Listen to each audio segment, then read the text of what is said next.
Price Clark from Storehouse Media Group. Sherrie, how are you? And I know we have a film person on the show, and I'm excited to talk with him. Who's our guest? Our guest is Chuck Hustmyre. And not only does he do the movies, he has written 7 books, and he is a former federal agent and SWAT sniper. So, he's got quite a resume of the books and of movies that we just want to talk with him about and explore. So welcome, Chuck. Thank you. Thank you for having me. Yeah.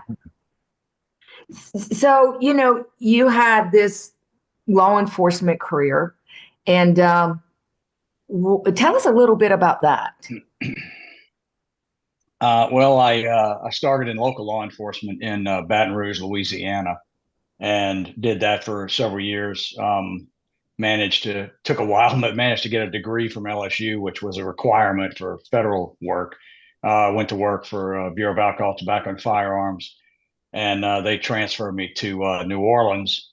So I worked down there for years, mostly on task forces involving fugitives, violent crime, and drug trafficking. I spent some time on an FBI gang task force. I spent some time on a U.S. Marshals fugitive task force, and between those kind of assignments, I was doing my own cases, which mostly involved convicted felons and drug traffickers, using guns. So I did that for a long time. I got on the special response team, which is a ATF version of a SWAT team.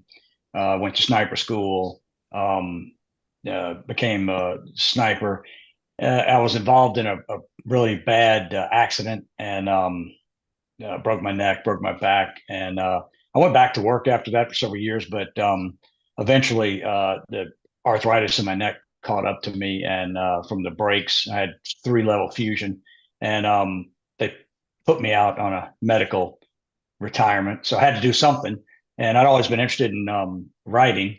So I decided, what the heck, I'll try my hand at writing. So, started writing nonfiction. I've written novels. I've written 2 nonfiction books from Penguin. They were published by Penguin. And I don't know, I just kind of just bump around and ended up selling a screenplay years ago. Dave Bautista was in the movie House of the Rising Sun, which was based on one of my books. Oh, and wow. kind of since then, I been focused the last 10 years or so just strictly on screenplays. And that's kind of what I do pretty much all day, every day. I'm either working on a screenplay or I'm pushing my screenplays out, trying to, sell them to some producer. So, I've had 3 movies made. Dave Bautista was in one. Unfortunately, Steven Seagal was in one. And the third one had Guy Pearce, who is a phenomenal actor. So yeah, I don't know. I'm like a jack of all trades in the writing business, I guess. This has been an all-star day for me.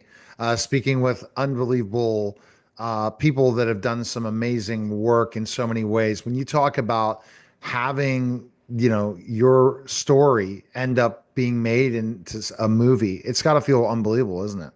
The stories of like you've written.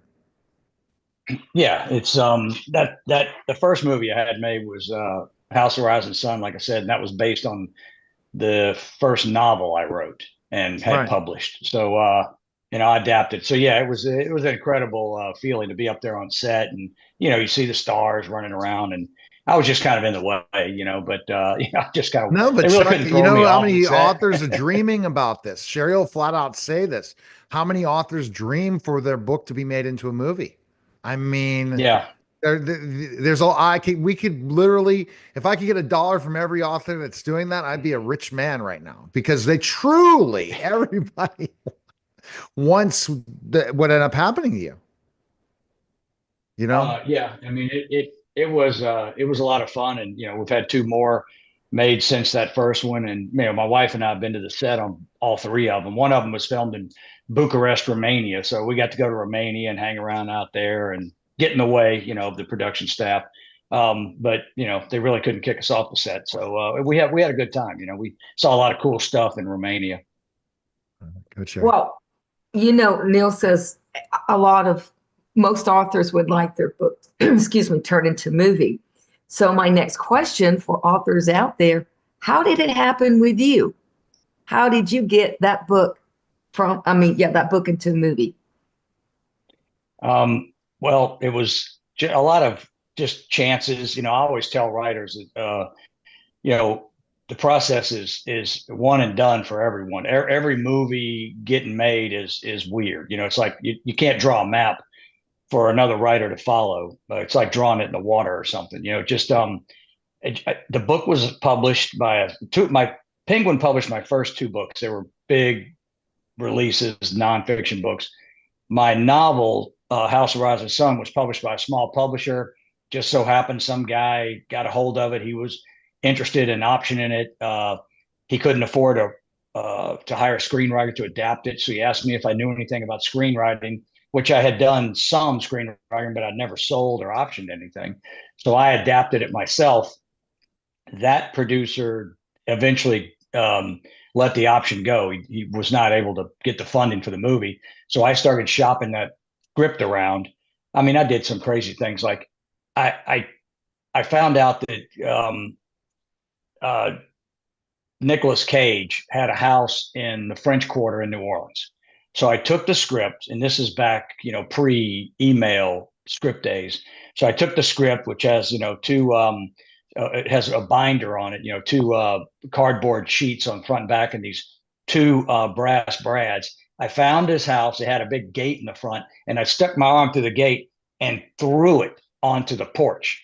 And I just thought that was his house. Somebody on the street told me that, and it turned out it was right, because about 6 weeks later, it came back from his agent, Nicolas Cage's agent in Los Angeles, and it was in the same package I had put it in. It was unopened, and it was with a letter.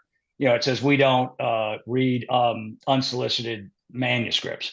So, that was a failure, but I just kept trying that kind of thing, and eventually I got it to a producer who optioned it, and eventually, made the movie. It was a kind of a low budget action movie with Dave Bautista, and I think that was Bautista's first starring feature film role. He's later gone on to do a lot of really high budget stuff, which I noticed he hasn't called me, about that. I mean, he didn't take me with him, so I'm still kind of in the low. Yeah, you have to reach out to him. Action range. You got to reach out to him. You did the reach out. So Yeah. This is the power of what you did. You chose. You know what? I'm not going to sit here and wait for people to come to me. I'm going to go after them. And you hustled to make it happen.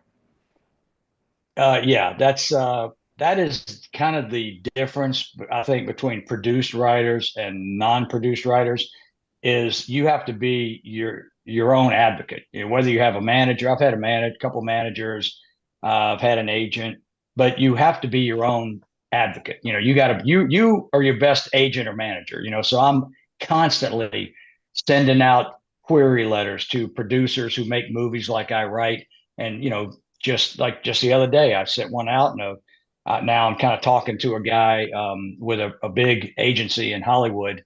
Don't want to say which one, but I'm thinking we might be able to start shopping my new script together. We'll see. But I am always hustling. I'll watch a movie and I'll say, "Hey, who made that movie?" And I'll find the email address for somebody at the production company, and I fire off an email. And I did that a few weeks ago with a movie that had Jerry Butler in it. And I got in touch with the production company, and they asked me for 3 of my scripts. So, I don't have an agent or manager in between doing that. I just did it on my own. So you always have to be hustling. That's crazy. Hustling. I definitely want to feed back to Sherrie on this one, but that's crazy that you just shoot an email. There must be some sort of your at least have a resume. A resume helps, doesn't it? Because shooting an email wouldn't have worked before your first film, right? Well, that's how I got the first one made, is sending out email queries. Once the first producer was decided he was going to let the option go, I had to start finding another one. And I live 1,500 miles from Hollywood. So email, I always tell writers that ask me about this, an email cold query is like the worst tool, but if it's your only tool, you have to make the most of it. So I fire off email queries. And once I got the first movie, then I was able to say, open up with a new email, like, okay, I wrote the Dave Bautista movie, House of Rising Sun. So that's my first line. Now, before I did that, my first line was the log line for the script, trying to catch them. They're only going to read for 2 seconds and hit it, delete. So you gotta hook them really, really early. And you either do it with what you've written before that's been produced, or you do it with the idea for your script. So, I mean, I've been interviewed by people a lot on querying techniques. I used to teach a class on it and stuff. So I've there's really no science to it, but I kind of at least got it down to sort of a halfway science or technique. It works for me.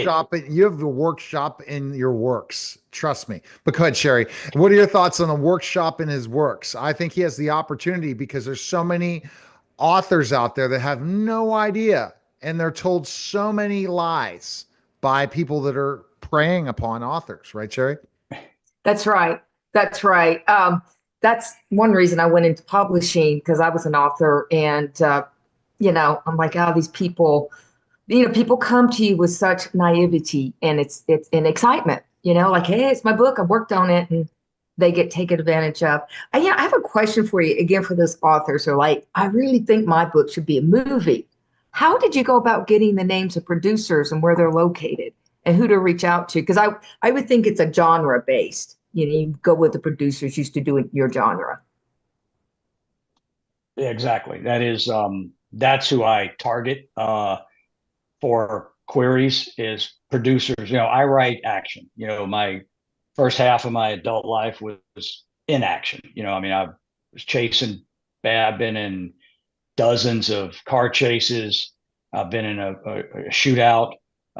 So I take the stuff that I remember from my experiences and try to make it realistic. So I'm an action writer. That's kind of what I am. And IMDb is the key. I mean, you got to subscribe to the IMDb Pro. So that's a great point you made. IMDb Pro. So I'm on there too. Yeah. You can't make it as a screenwriter without that, unless you have a high profile agent in Hollywood who's handling all for you. But I mean, if you're in my position, halfway across the country from LA, I don't run into people at the gym or bars or coffee shops in the movie business. So IMDb Pro is kind of just the number one tool you got to have. And it doesn't give you email addresses for everybody, but it gives you email addresses for a lot of people. And then if you're a pretty good internet sleuth, you can crack the code. You can figure out the format. I mean, can't give away too many of my secrents, but you need to sell your secrets. You got to have a course. Well, when is the course coming out? When is the course coming? Good.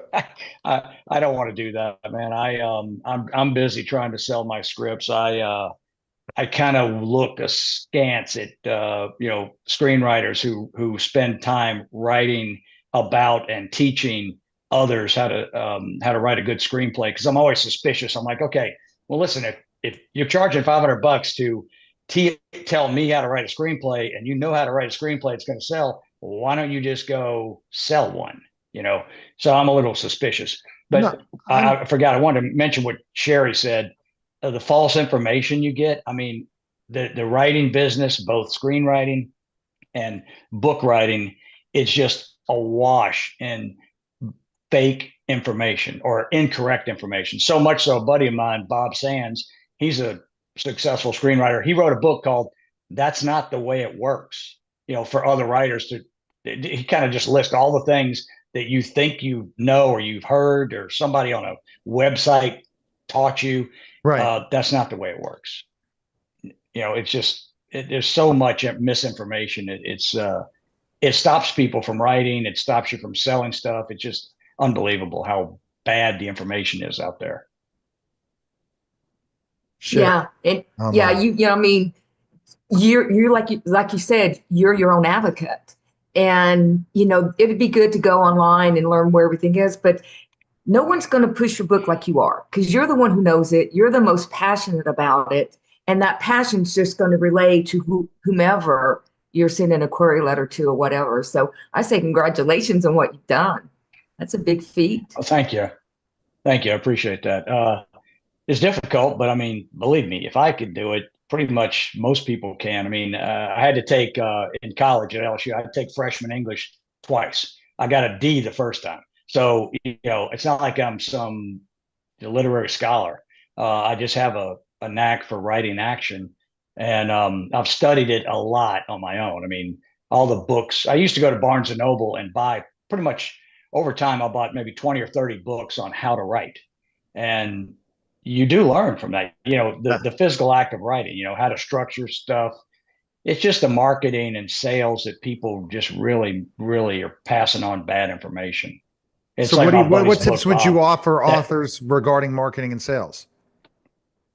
well, book authors, I'm a little out of touch with that business because um, my two books from Penguin, I was fortunate enough to get an agent and sell two books to Penguin, but they were nonfiction. So when I tried to start transitioning into fiction, the market is just so overwhelmed. Even back 15 years ago, I really couldn't make any headway. So I started publishing them myself and on through Amazon. You can do all this stuff for free now. And I just decided, hey, I'm gonna try and do it myself and try to get somebody's attention. But then I kind of got that situation developed where the small producer wanted to make it into a movie, and then we went on from there. But as far as advice on the book business, I've been out of the book business for quite a while, so I don't know much about that. I know a lot more about how to market screenplays. The beauty of being a screenwriter is you only have to sell it to one person. Books, you have to sell it to 10, 15, 20,000 people. Good And point. I've been through a lot of I went through a lot of book signings, and sometimes I had 100 people lined up, and I can remember some book signings where nothing happened, like nobody bought a book, and you kind of feel silly. You're sitting there at that table at Barnes and Noble, and people walk Exactly. by. They don't make eye contact with you because they don't want to be drawn into your your world and try to have to buy a book to not feel guilty. So I'm kind of glad I got away from that. I just seem more adapted to the life of screenwriting than book writing. Although I do love still writing books because the great thing about books is no one can change them. It's whatever you put down on the page. Uh, when you're doing a screenplay, everybody gets involved in rewriting. I mean, there is no screenplay that doesn't get rewritten. Directors will rewrite everything. They may not know a thing about the actual story. They may have read it one time. You might have lived with it for a year. You know everybody's backstory. Some director will come in. Oh, I want this. They'll make all these changes, and they don't realize that those changes have downstream effects. They don't match the rest of the story. But sadly, in the movie business, no one cares. They just they rip up the script, they tear, they write, they add, they edit, and they don't make all the changes that affects. It's kind of crazy. One of my movies, I mean, the guy was a town marshal, meaning he worked for the town, like the lowest rank in law enforcement you can get. But when I got to the movie set, they had him as a U.S. Marshal, which is a presidential appointee. Right. So I brought that up to the people in production. I said, this doesn't work. He's not a U.S. Marshal. Oh, well, they had a sign up on his office and all this other stuff. Set people had already built stuff related to U.S. Marshal. So they're like, heck with it. We're just going to go with it. But they left in dialogue that where like the mayor of the little bitty town came up to him and said, to the Guy Pearce character and said, hey, basically we're trying to fire you. You're on the agenda for the next town council meeting as possibly getting fired. Well, that didn't fit. I mean, I was in the movie, and that doesn't fit with him being a U.S. Marshal. So it's like they didn't care. They didn't know. I don't know. It's frustrating. So maybe I should go back to books. That was my point. I forgot. I knew I had a point. It was in books, you get to tell the story you want. In movies, you sort of get to suggest the story you want, and then you have to watch while other people rip it apart. And there's a lot of people that have written screenplays that got sold but never made. The movie's never ever made. I was interviewing Yep. a famous person that sells them all the time, and he just wrote another book, came out, but he's, connected with Mar-a-Lago and Trump, and he basically said, I have sold so many, and I know guys have made so much money doing this, and they were never made. But the industry's changing. So the things you're doing, Chuck, now are changing in Hollywood big time. Would you agree on that? That we're starting to see an evolution of what you were able to do getting these bought. It's going to be a much more difficult process soon because of what we're seeing. Yeah. Yeah. And I'm one of those guys that sold a script, and I sold it like 10 years ago, and it's never been made. Now, there's when you option a script, you get, if they don't make it in a certain time, the producer loses the rights. Usually it's a year and a half. I've had some options go to 2 years. And if they don't make it, you own the script, you get all the rights, and you keep the option money. But when they buy a script outright, it's like you sell your car or your house. I mean, they own it. And I've had one sold that it never got made. I'm still kind of pushing. I know the producer. I can email him, and I asked him about it the other day, and I have a director who's interested in it, but I don't own it anymore. So there's really not an incentive for me to try to sell it, other than I would like to see it come to the screen, and maybe I can come on as some kind of minor producer of it.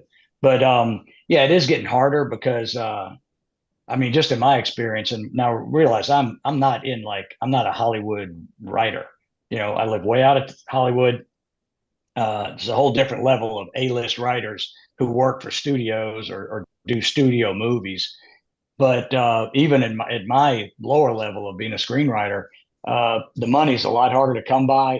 Producers are telling me certain business models that used to work, like pre-sale, overseas pre-sales. It's kind of complicated. I don't really understand it all, but that whole business model has pretty much collapsed, and that's what low budget and medium budget producers for years, when I got my first few movies made, that's what they relied on to fund the budget. So now that model has collapsed, from what everybody tells me. So it's harder for a producer to find the money. You got to have cash to make the movie. You got to make an offer to the star. You got to, book the hotels. You got to, rent the space for the set.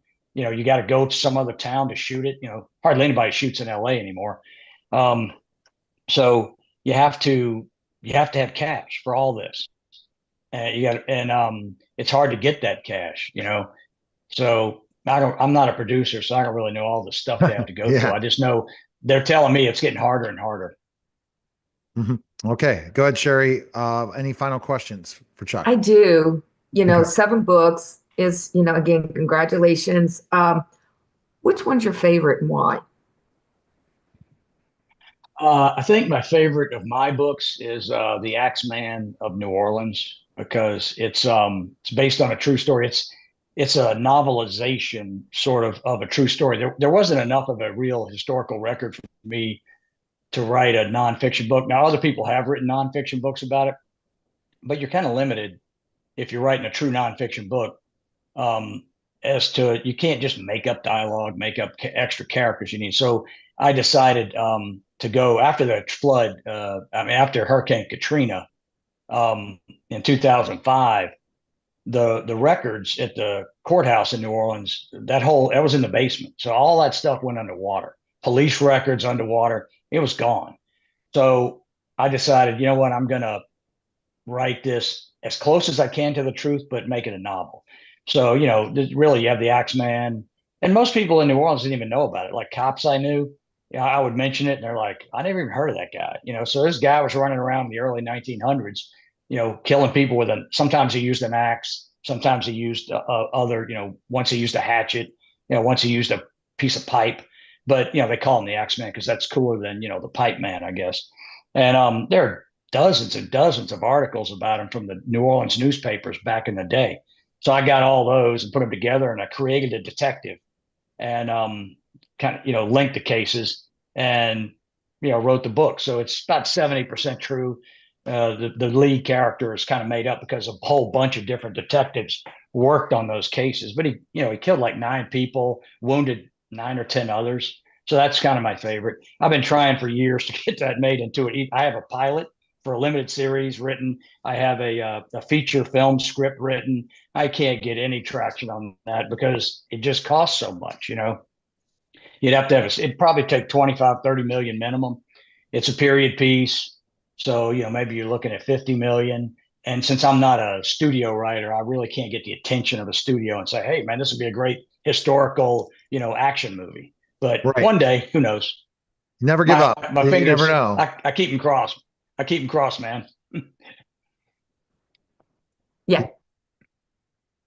So, Sherrie, go ahead. Yeah. No, I was just going to say, like, if somebody wants to get a hold of you, Chuck, talk to you more, where can they find you?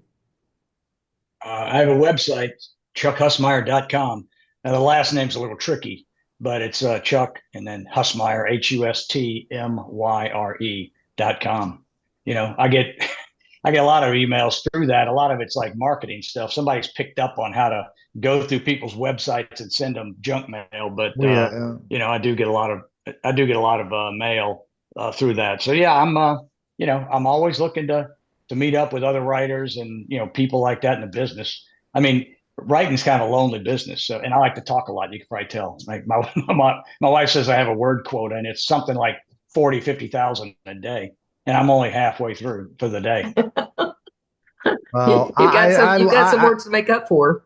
I love it. I love it, Sherrie. He is providing such information. If you're an author listening to this show, not to give up. I think that's the biggest thing, Chuck, is if you want to get your movie made, film made, go out there and hunt, and do the work. And the work will lead to results, Chuck. And it led to results for you that you have stories that you'll tell forever. You've led a mark in your life in multiple ways. Thank you for your service, first of all, but you led a mark later on as well after. And that's impressive, man. Thank you. I appreciate that. Yeah, it's been interesting. And, I'm 61 now, but I don't have any plans on stopping writing. So I'm still plugging away every day. According to studies, people that are still doing things like you are not going to have dementia, Alzheimer's. Different things have come out that the more we learn every day, the better we're going to live longer and healthier lives. So that's why everyone needs to find something they're passionate about, even if they have a job they don't like, and find that passion and go. Because if you don't, once you're done with your job, you don't have much left to look forward to in life. And that's important. Find that passion. And going to StorehouseMediaGroup.com right now, write your story. It's interesting. I had a very interesting guest on yesterday, talked about how important the power of story and people that are unknown, how their story is such an important thing that somebody will learn from. So I appreciate it. Thank you again, Sherrie. Thank you, Chuck. And that was the special simulcast of the Neil Haley Show. Thank you. And